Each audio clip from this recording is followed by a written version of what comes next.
लगभग सारी बीमारियों की जड़ आपका यही है, फैटी लीवर। ये लोगों ने बहुत कॉमन क्वेश्चन पूछा कि इससे बचे कैसे। Slim, fit and handsome is the first rule to decrease the chance of fatty liver.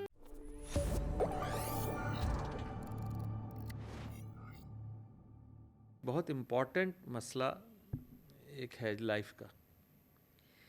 जैसे आपका लिवर है, लिवर का एक सेल है, लिवर में बिलियन ट्रिलियंस ऑफ सेल है। एक सेल है जिसके अंदर फैट है और एक नहीं। तो लिवर में अगर 5% से ज़्यादा फैट हो गई, नॉर्मली 5%, जैसे 100 ग्राम का लिवर है 1500 का होता है, उसका 5% फैट हो सकती है। अगर 10% हो गए, मतलब 1500 ग्राम का 100 ग्राम फैट हो गई, वो लिवर में फैटी लिवर हो गया। अब उसका मायना क्या है? बहुत से लोग जानना चाहेंगे फैटी लिवर। फैटी लीवर बहुत कॉमन क्वेश्चन। तो लिवर में अगर 10% फैट हो गई तो वो फैटी लिवर हो गया। पर उसका इम्प्लीकेशन क्या है, क्या मायना है? तो लिवर का एक सेल है, आप जो खाते हैं उसको इंसुलिन पचाती है, उसको शुगर को कन्वर्ट करके एनर्जी में बनाती है। अगर लिवर में फैट आ गई तो इंसुलिन सेल के अंदर जाने में दिक्कत पैदा होती है। हम कहते हैं इंसुलिन रेजिस्टेंस हो गई, मतलब उस बॉडी में रेजिस्टेंस हो गई इंसुलिन से। तो और ज़्यादा इंसुलिन चाहिए, मेहनत करनी पड़ेगी। धीरे धीरे इंसुलिन आपकी पैंक्रियाज बनाता है, बेचारा थक जाएगा। 5 साल 10 साल तक रोज़ ज़्यादा इंसुलिन बनाएगा, क्योंकि इंसुलिन अंदर जानी चाहिए। अगर नहीं पहुंची सेल में तो that person will not use energy. धीरे धीरे पैंक्रियाज थक जाएगा, you get diabetes. So diabetes is a liver disease. To very clear terms में, अगर आज फैटी लिवर है, मैंने आपको क्यों कहा कि आप डायबिटीज़ चाहते हो, आपने कहा नहीं, तो आपका अगर fatty liver, and next time जब हम मिलेंगे तो मुझे मालूम है आप ऐसे मिलोगे बिल्कुल lean and thin and smart marathon runner मिलेंगे। शुभांश स्मार्ट बट तब lean and thin. no, smart and handsome, but then you will be lean and smart. Yeah. And that time, you will have less chance of diabetes, because right now you are using more insulin to utilize your energy. इसके और बहुत सारे implication हैं diabetes. फिर आप गए blood test कराने, blood में मालूम पड़ा है मेरा कोलेस्ट्रॉल हाई है, ट्राइग्लिसराइड हाई है। आपका तो नहीं हाई है? नहीं। सपोज़ किसी का हाई है, तो वो क्या करेगा? फट से डॉक्टर के जाएगा, उसने दवाई लिखी, कोलेस्ट्रॉल कम कर दिया, पर सवाल नहीं पूछा कि कोलेस्ट्रॉल आया कहाँ से, मेरे खून में हाई कोलेस्ट्रॉल क्यों हुआ। वो कोलेस्ट्रॉल जब आपका लिवर फैट से भर गया, वो फैट ब्लड में आ गई, वही फैट आपके ब्लड में घूमती रही, आपने देखा हाई है। अब वो फैट जाके करती क्या है? आपकी आर्टरीज़ में जमा हो गई, आपकी आर्टरीज़ हार्ड हो गई, आपको ब्लड प्रेशर हो गया। आर्टरीज़ के अलावा हार्ट में जाके फैट जमा हुई, हार्ट अटैक हो गया। गॉल ब्लैडर में गई, वहाँ पे स्टोन बन गया। आपकी किडनीज़ में गई, किडनी पे असर हुआ। तो this is the beginning of all your other diseases, non communicable जिसे कहते हैं, इन्फेक्शन के बिना।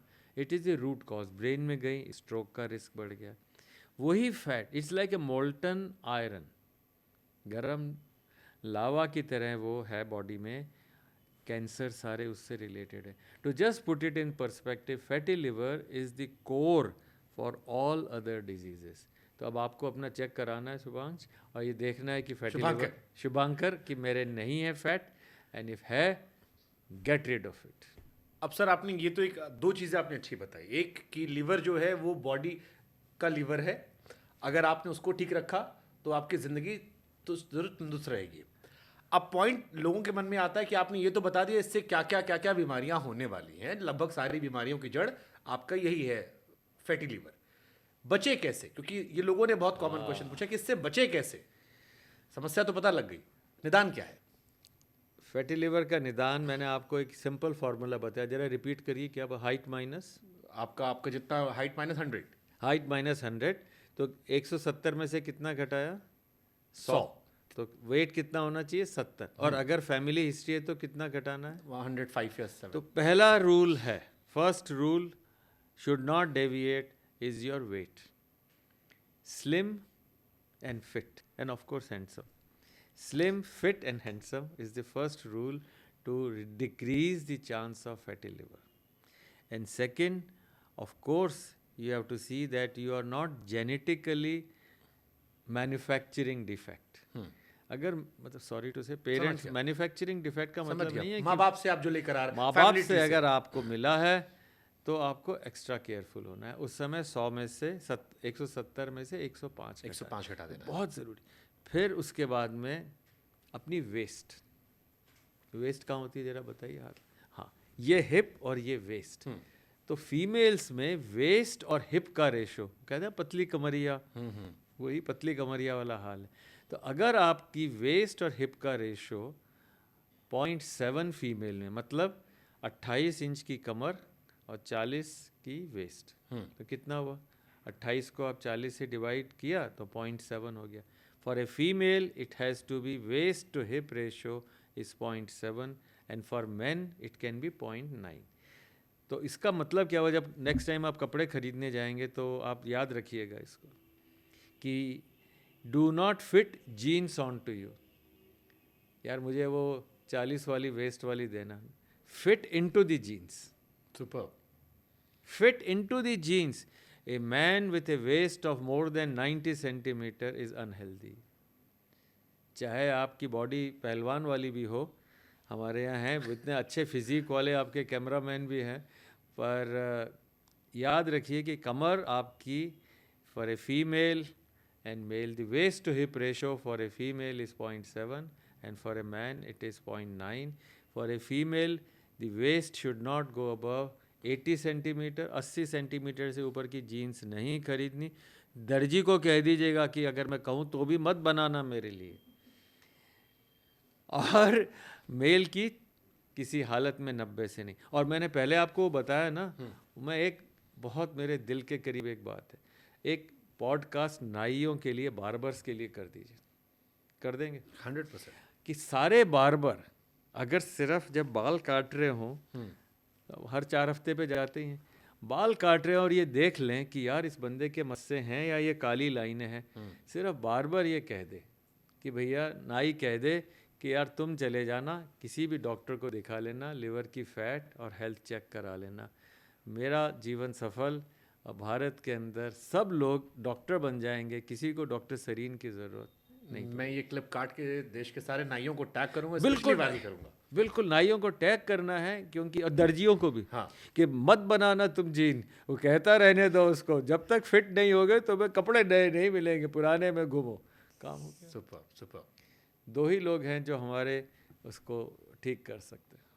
मेरे एक मित्र हैं सर, वो हेल्थ कवर करते हैं। जब मैं टीवी चैनल में था तो उनकी मुझे कॉल आई, तो उन्होंने मुझसे कहा कि ऐसे ही वेट को लेकर बात होने लगी, तो उन्होंने मुझसे कहा कि तेल ठीक कर लो, लिवर पर तेल का बड़ा असर होता है। मुझे नहीं पता कितना सच कितना फसाना।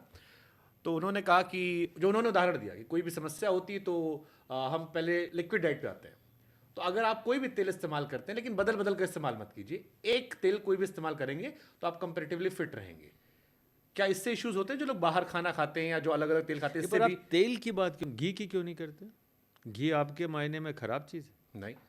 तो फिर आप तेल की बात क्यों कर रहे हो? तो चलिए तेल घी, बता, घी की बात करिए। Ghee is very good for liver. इसमें कोई बुराई नहीं कि आप देसी घी खाएं, सफ़ेद मक्खन खाएं, पर उसे पचा लें। पचाना ज़्यादा ज़रूरी है। तो किसी भी हालत में एनी अदर प्रोसेस्ड ऑयल, उससे देसी घी बहुत अच्छा है, वाइट बटर अच्छा है, और वैसे mustard oil is amongst the best oils, उसमें कोई बुराई नहीं है। ऑलिव ऑयल ले लीजिए, इतना महंगा विलायत से लाओ, कहीं से लाओ, और अपना देसी मस्टर्ड ऑयल, कोई बुराई नहीं है। पर फिर भी मेरे मायने में देसी घी सबसे अच्छा है, और मक्खन, पर उसको पचाना पड़ेगा, उसके लिए मेहनत करनी पड़ेगी। Can you define exercise? What is exercise? अपने आप को, जो आपने क्राइटेरिया बताया, उस क्राइटेरिया तक पहुंचने का एक माध्यम। बताओ जरा रफ आइडिया दो कि what is exercise in your mind. मेरा आपको सुनकर ये लग रहा है कि जो आपकी हाइट है, जो आपको वेट अचीव करना है, वहां तक पहुंचने का एक जरिया है वो एक्सरसाइज। एक्सरसाइज का मतलब है जब पसीना आना शुरू करे उसके बाद 45 मिनट, उससे पहले सब वार्म अप है। मतलब ट्रेडमिल पर दौड़ने के बाद जब पसीना आना शुरू हो गया, इसका मतलब है कि अब मेरी एक्सरसाइज की बिगिनिंग है। तो आप याद रखें, अगर स्लिम एंड फिट रहने का एक बहुत इम्पॉर्टेंट ज़रिया है कि जैसे आप एक्सरसाइज कर रहे हैं तो हम कहते हैं उसे टॉक टेस्ट। मतलब आप बोल नहीं पा रहे एक सेंटेंस, मतलब आप एक्सरसाइज कर रहे हैं बोल नहीं पा रहे, अगर आप पूरा सेंटेंस बोल रहे हैं तो फिर भी इनएडिक्वेट है। जब आप पूरा बोल नहीं पाएँ, that is exercise and fortify.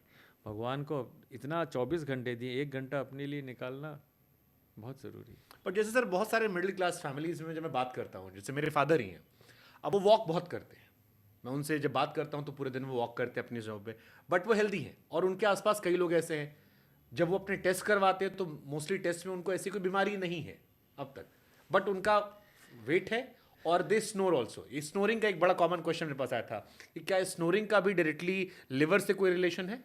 पहले तो मैं आपके फादर की दाद देता हूँ कि वो घूमने जाते हैं, हाँ, पर इसको हम एरोबिक एक्सरसाइज कहते हैं। मतलब इससे हार्ट रेट, बाकी सब चीज़ें, मसल्स नहीं बनती। तो मेरी गुजारिश है कि आधा एरोबिक और आधा रेजिस्टेंस एक्सरसाइज,